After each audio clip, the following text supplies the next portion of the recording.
I sent 21 emails to 21 random YouTubers in a growth niche community. So my target YouTubers were between a subscriber count of 1 million to few subscribers like my channel currently. Now the reason was I wanted to give every single email I sent a chance, and I believe strongly that the bigger YouTuber is, the more difficult and convoluted it is to reach him or her. The responses I got from the emails were varied. If you are new here, this is 30 Day Skill channel, where in every single month you learn a brand new skill from scratch. We document the highs, the lows, the failures, the success, and everything in between.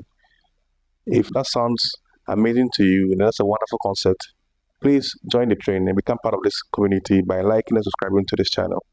Every month we learn a new skill from scratch. The month of May, we started the journey of YouTube, learning how to become better YouTubers. Next month, 30 days, you're going to learn something new. Stay tuned. How did I get these YouTubers? I went online to look for the YouTubers. I used various tools like Social Blade and YouTube search, as well as vidIQ. Now, I got most of these YouTubers from vidIQ. I deliberately selected video YouTubers with subscriber counts less than 1 million because I wanted to hear a response from them. And I knew the higher the subscriber count, the more difficult it is for the YouTuber to get in touch with you. So after sending 21 emails, I got 4 responses back. It has been about 5 days now, and I got 4 responses back. Out of the 4 responses, 1 was auto-generated. So I got 3 that were sent by the YouTubers or the YouTuber team. I'll read them shortly to you. The reason why I contacted these YouTubers was so I could get to pick up on your brains. These are people whose niche are the YouTube growth niche. They are marketing expertise in YouTube growth. They've done it and they want to share the experience. So that's the reason why I contacted them. Point out that I really wasn't expecting any of these 21 YouTubers to respond. So for the 4 that responded, or the 3 that genuinely responded, was welcome to me, because I expected most of these emails to land in spam balls or be not read at all, or maybe the YouTuber is so busy that would actually see it all together. So I was ready for none of the emails to be seen and responded. Pleasantly surprised when it turned out that I got 3 responses back, and I'll share them with you. Started a YouTube channel called 30 Day Skill, where I learn a new skill every 30 days completely from scratch. Month 1 is YouTube research. One quick question: what is the single most important thing you wish somebody had told you when you started out? No pressure at all. In one line would genuinely help. Love what you're doing. Come 30 Day Skill channel.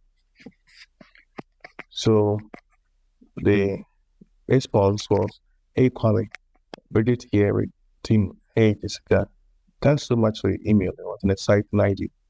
We just got to share one piece of advice. It would be, let's start YouTube today. I'll spend less time worrying about SEO and way more time making binge-worthy content people actually want to click and return to."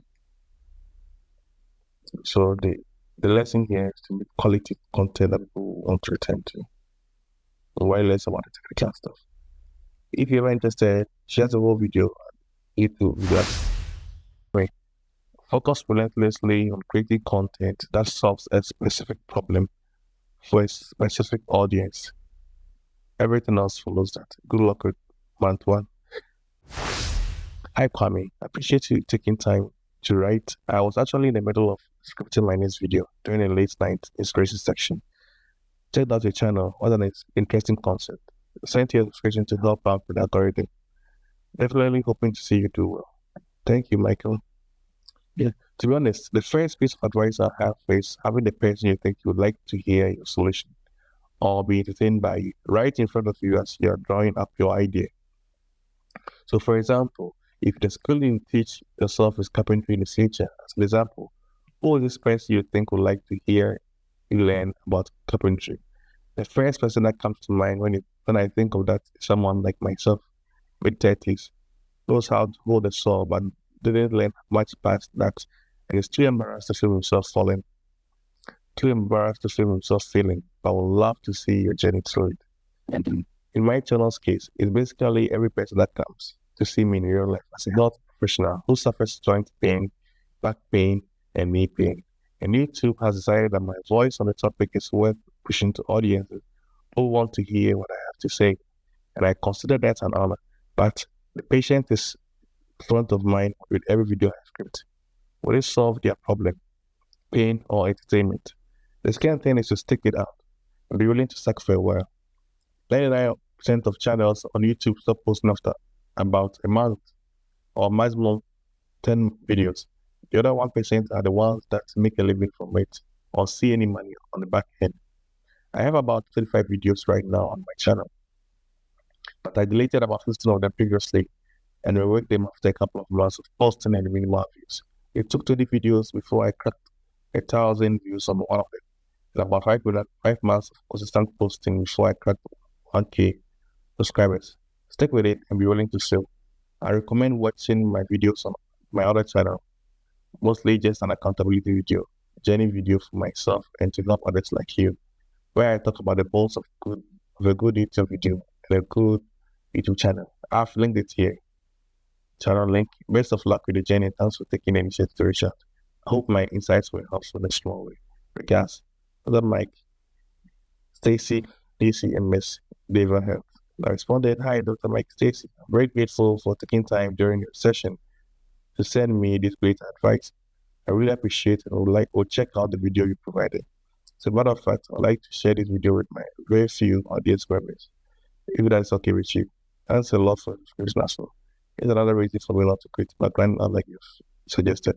Regards." Well, it means it is very difficult to get in touch with YouTubers, especially if you're not so big.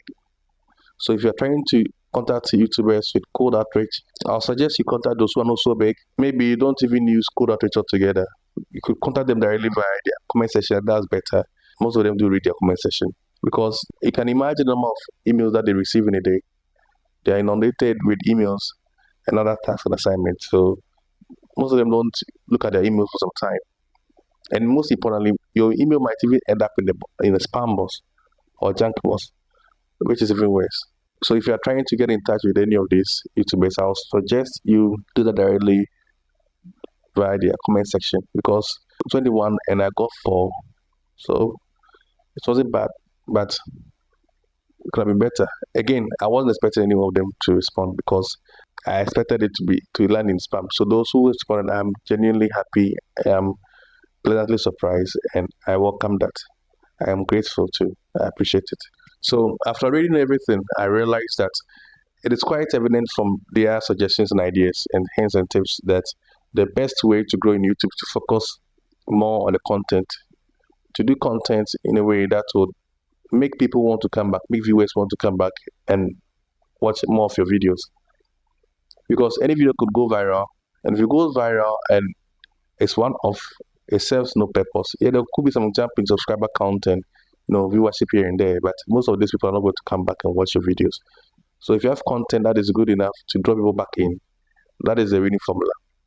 And focus less on the technical stuff, although they are important, especially the SEO and the tags, they are important.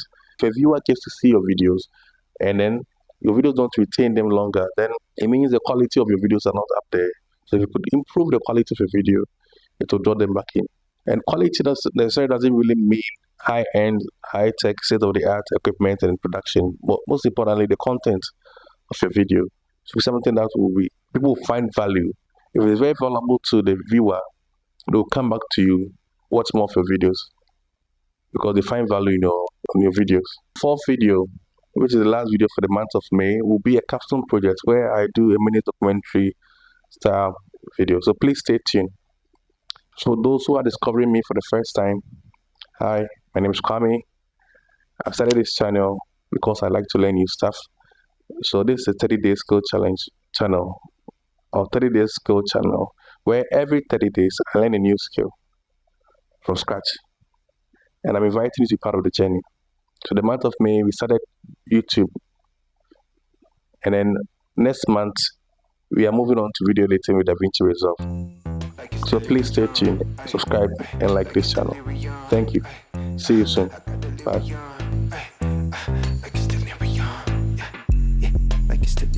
She just wanna bounce to it, baby, get your giddy on. Walk up to the stage with a drink like I'm Giveon, but I never came here to sing what I'm really on. Giving dividends, I'm trying to boost your career and all.